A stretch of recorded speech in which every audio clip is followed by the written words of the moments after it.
برادي هرقيسي بلعلو هقوقا برتي أبدقنكيو برشيقيو فنانتا برتي أبدقنكيو برشيقيو فنانتا قبلكي هالدوكيو هالييدا بنايي قيقي هورارتيو هلابو كجوغا dadku horumar gaara marka geesi hawl kara looga dhiga hogaansha marka geesi hawl kara looga dhiga hogaansha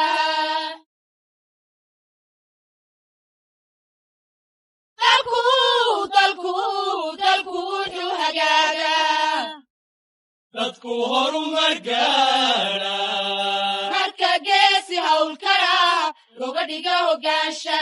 marka geesi hawl kara looga dhiga hogaansha habkaanima yaqaanana hawlaha u kala dilo hadafkiyo ujeedada qorshaha laysla wada helo hadafkiyo ujeedada qorshaha laysla wada helo hoy hubintiyo kormeerkana marna aan lagala hadhin marna aan lagala hadhin habkaanima yaqaanana hawlaha u kala dilo hadafkiyo ujeedada qorshaha laysla wada helo hadafkiyo ujeedada qorshaha laysla wada helo hoy hubintiyo kormeerkana marna aan lagala hadhin marna aan lagala hadhin waa idinka loo maro hanaan dowladnimo iyo qarannimo ku hanakeeyo السلام عليكم ورحمة الله وبركاته waxay ila tahay goobtan waxay hadal lahayd waa la dhameeyay faahfaahinta wixii baxay iyo hawlaha la qabtay iyo dadkii ka shaqeeyay mahadnaqooda waa la dhameeyay walaaliga ducadu waa ay hadhay ila tahay marka hadalka loo galaya ma jirto sidii qodobadii aynu ku bilownay dhismaha waxaynu ku qaadanay go'aanka halkaa sekada inaga soo horjeedaa gurigii meel MCH dumarka lagu xanaaneeyo guriga yara ku xigay albaabkiisa inuu fuulay jaranjaradiisa ayaa fuulay waxaa joogay dad badan oo hantidayaashii ahaa oo aada u murugaysan oo qaar ilmeynayeen ilaahay wuxuu dhawaafjirana waxaynu inoo go'aana inaynu dhisno meeshaa waanu dhisi karaynaa dadkuna kama warwarane waanu dhisana baa looda yidhi iyagoo murugaysan tii baa la hirgeliyey ummadda hirgelisay arood 2 cisho ka bacdi malaha wiil ka bacdina waxaanu yeedhay dadka ganacsatada ah dhowr iyo 10 shirkadood inay 11 haayeen 12 malaha ayaan habeenkii intaan qalli warqad qaatay mid walba $1 milyan ku qoray maadan maxad bixin karaysaa markii la yimid madaxtooyada shirkadda garan waxa ku hebel milyan shirkad hebel milyan kareero tooba halkii ku aqbay niquraan ogaantay ilaa imka lacagtii bixin koobita inta kale way bixiyeen ee meesha habeenkii aan uga sheegay inta bixiya habeenka waxa habeen labaadkii ugu horeeyay wax deeqaho inoo ballan qaada madaxweynaha Djibouti dowladda Djibouti $1 milyan baynu ugu deeqay kabacdina waxaan la hadalnay kuwa baanka adduunka oo lacag loogu talagalay wasaaradda maaliyadda inay capacity u shaqeyso $10 milyan haysay iyadana waxaan ku noo soo wareeji waxaan ku caawinaynaa ku bilaabnaa dhismaha suuqa gubtay dhowr cisho ka bacdina qolada xamar baa soo dirtay $1 milyan mucaawina wixii kale ee ay ajnabigu soo direen hay-adaha iyo dowladaha iyo baryada iyo u malayn maayo inay wax badan ka yimaadeen dadka dhalinyarada ah ee inta badan imika joogta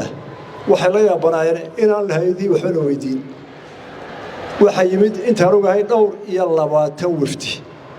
oo u badan jimcida quruba ka dhaxaysa iyo qolada deeqbiyaasha la yiraahdo reer galbeedka u badan oo mid waliba halkan maray oo sawiray oo hadlay oo caawinayahdeen ilaa maanta wala sugaya ilaa maanta haddii ay guddi wax soo gaaro wixii dowladda soo war anaga soo marayeen wixii Soomaaliland iyo dad shicibad soo diraan waxay soo marayeen qoladan culimada lacagta Soomaalidu soo urursay meel baa joogeen kuwa Mareykan kuwa Australia kuwa Carabta waa la soo diray nin wali taag uu soo diray waxa soo dhacay culimada wixii dowladaha marayana xageega soo marayeen marka qolada faraha badnayd ee wufuuda badnayd ee timid ee sawirada badan qaaday ee in badan miidiyaha laga dhageystay layma soo sheegin wax dowladda garab baro soo gaaray culimada dowladda xukumi soo gaaray taas waxay noo sheegaysaa ninka dantiisa qabsan waaya ee isku kalsoonaan waaya ciidana wixii soo qaban mayso waxaan uga mahadnaqayaa shacabka Soomaaliland meel joogaan baa hawshan sidii ay u galeen iyo sida wax uga qabteen kuwii wax lagu soo caawiyey Soomaaliha ahaadeen kuwii ka xumaaday ee taal waayey iyaga waa mahadnaqaynaa niyadda dadka markii midowdo oo isku tashado wax walba uu qaban karaa in badan baa la sheegay quraanka lagu sheegay diimaanka lagu sheegay gabayada lagu sheegay waa tulqodo waxa jira dad marka beel qaran ku tashada shaydaan ka dhex kaco oo wax ka sheega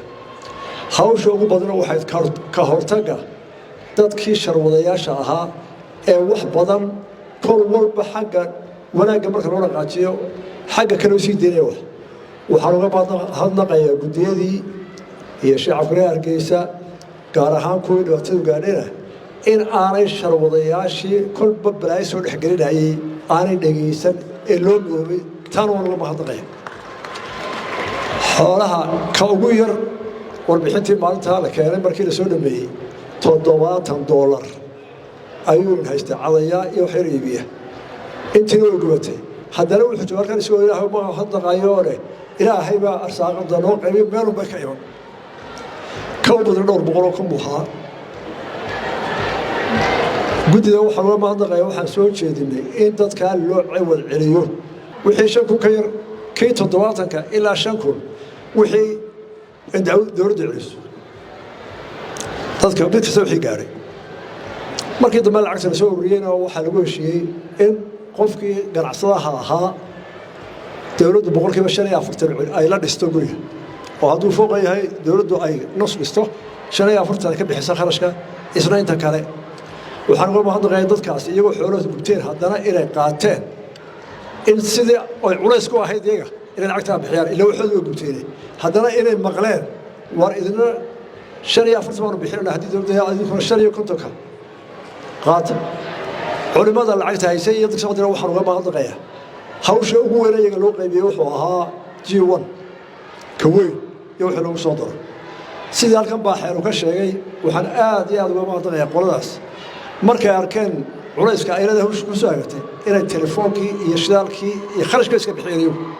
aad baan ugu mahadnaqayaa ay caqliga keeneen oo ay wala sidoo wadaan su'aashina waxa weeye ma maqal wali aniga imay soo gaarin labadii guddiyo inuu war dhaqaale mahana dowladda isku noqdo wax bixiya waayo marba baraarti waxa waxaan aad uga mahadnaqayaa dhammaan shacabka Soomaaliyeed arrintan iyaga dhistay isku tagoodii waa keenay ismaqalkii ay mustaqbalay baa keenay ilaahayna waan uga mahadnaqaynaa inaan maalintiina joognay maanta aynu soo gaarsiiyey ilaahay dalka iyo dadka waxay noo barakeeyo ilaahay dambigeena ha dhaaf kii waalidkan ha dhaaf wixii buka Allah inoo caafiyo waxa aafad qaban ilaahay caafimaadka u siyaadiyo ilaahay waxaanu ka rajaynaa khayr oo dhan baynu oohu Soomaaliland ha jirto waxay noo balan hadii Soomaaliland nahay